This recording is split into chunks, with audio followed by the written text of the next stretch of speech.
Hey everyone, today I'm showing you how I've built this guitar.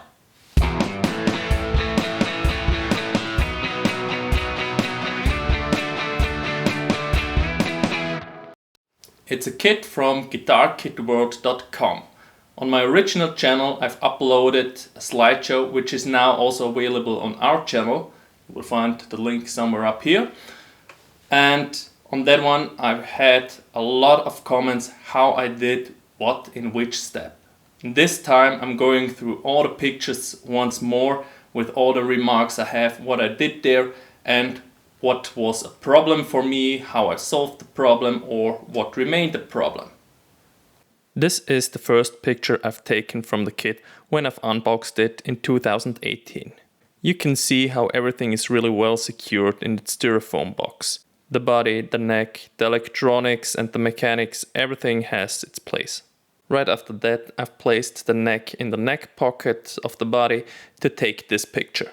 With this, I've started working in GIMP. I've layered it with several shades of green to get an idea how it would look like and where I want to go with it. Then I've wiped over it with a damp cloth. This gives you an idea how it would look like if you just put the clear coat over it. But the main reason to do this is to raise the grain. Loose strands will stand up and then you will have to sand them down. Notice how also the mahogany darkens quite a bit. When doing this you have to be really careful. The veneer is extremely thin and if you sand too much you will ruin it. After doing this 2 or 3 times I've started with masking the guitar. I've wanted to have a black fake binding similar to the one on my red 335. So I've tried to leave a border of approximately 4 to 5 millimeters all around the body. Then I've used black water-based stain on the whole top as well as on the sides. Make sure the painter's tape really sits well, otherwise you will have a bleeding effect. This happens when stain can get under the painter's tape and it will form drops like blood drops. That's also where the name is coming from. This can also happen from strains of the wood moving alongside the painter's tape and pulling in stain from the edge of the painter's tape. It may look like I've used a lot of stain, but that is not the case. I've used cotton pieces that I've cut out of old t-shirts. Each and every time I've tapped them into the stain, I've wrung them out before applying the color. Like this, I've ensured that the stain would not get too deep into the veneer.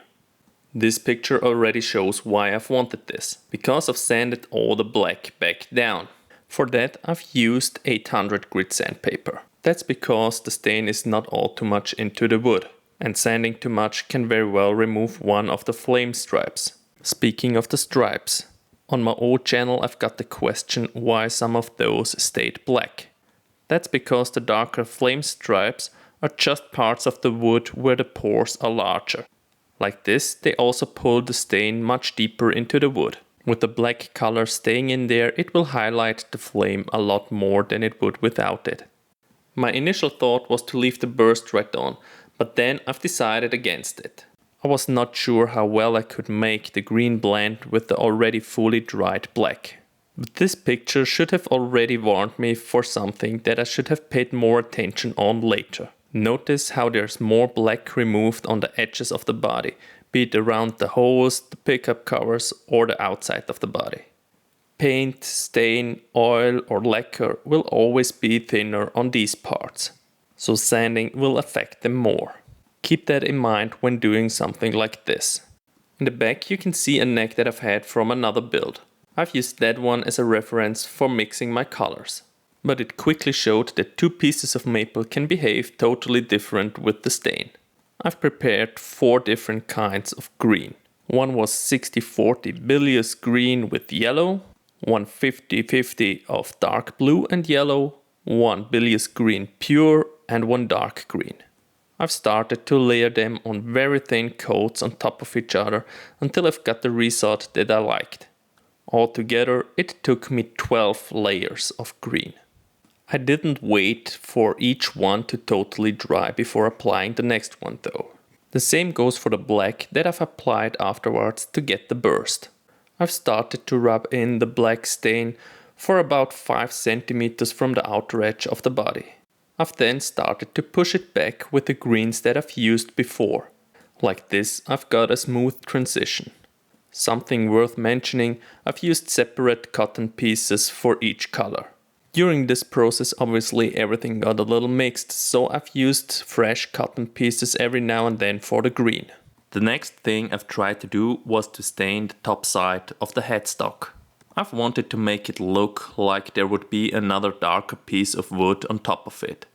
The color I've used was named rosewood, but I had the bleeding effect that I've mentioned earlier. So I've decided to stain the whole neck. You can see how I've masked the fretboard so it won't get stain on it. Unfortunately, I haven't found any pictures of the bleeding anymore. This is how the neck looked after staining it. You may notice some brighter spots in there. Without sanding sealer, you won't be able to stain mahogany in a way that you won't have these spots. The pores of the wood are too big. As I've stained now the whole neck, I also had to stain the whole body.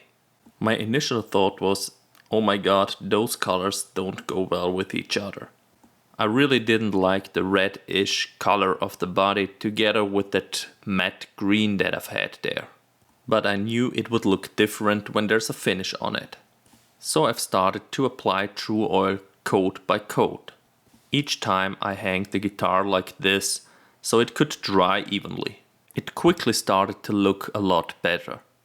This picture shows how it looked like with the fourth layer. This one is additional 4 layers later. And once again, we see it drying and we can already get an idea how it would look like with sunlight on it. The different layers of green I've applied really started to do their magic. Depending on the light conditions, the green looks totally different. At some points, you can even spot some hints of orange in it. This picture now shows the mistake that I've made. I've tried to get the top extremely smooth, which required me to sand also between every few layers. As mentioned earlier, oil will always be thinner on the edges. And on the horn you can see how I've sanded through the Tru-Oil finish. You can imagine I wasn't really happy about noticing this. But I didn't dare to sand down the whole finish again. I didn't know if the veneer was thick enough to allow me to redo everything.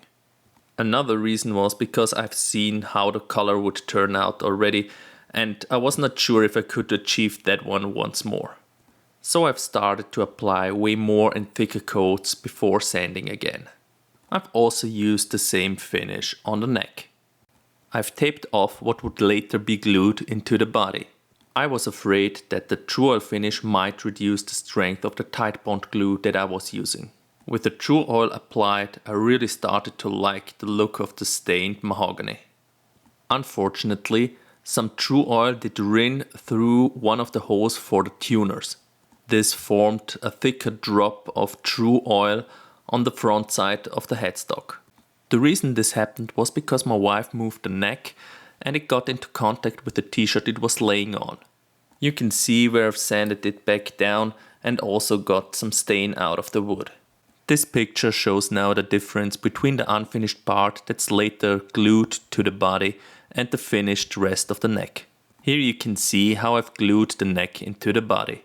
I've used 2 big clamps to press the neck and the body together. Between the clamp and the guitar, I've used a piece of wood and a t-shirt on each side, with obviously the t-shirt being the thing that has direct contact with the guitar. Like this, I've made sure to not hurt the finish. Once more about the Tru-Oil finish. In total, it has been about 30 layers. The last 2 layers were thinned out with naphtha. For our German-speaking viewers, Wundbenzin. The second last layer was a mixture of 50-50 and the last layer was even 75% naphtha. The final part would then be to install the hardware. Nothing really fancy going on there, but you can see once again how the lighting changes the color of the guitar. I had to sand the plastic cover for the electronics to make it fit properly. I really went for an extremely tight fit.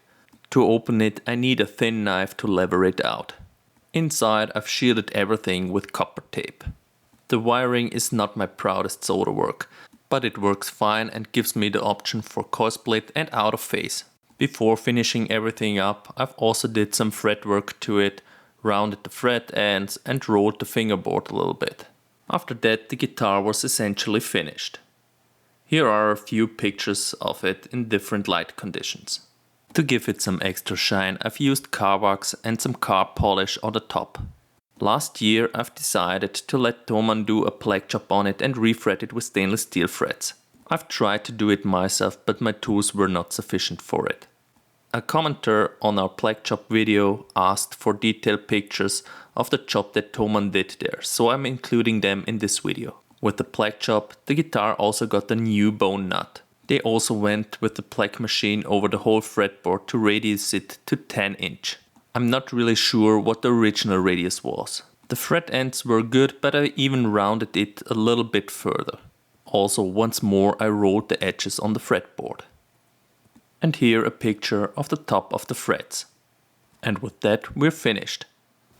Thanks for watching. We'll have another video where we show the specs of this guitar and where I'm demoing it. And if you still have questions about the build process, feel free to leave a comment. I'll be glad to answer them.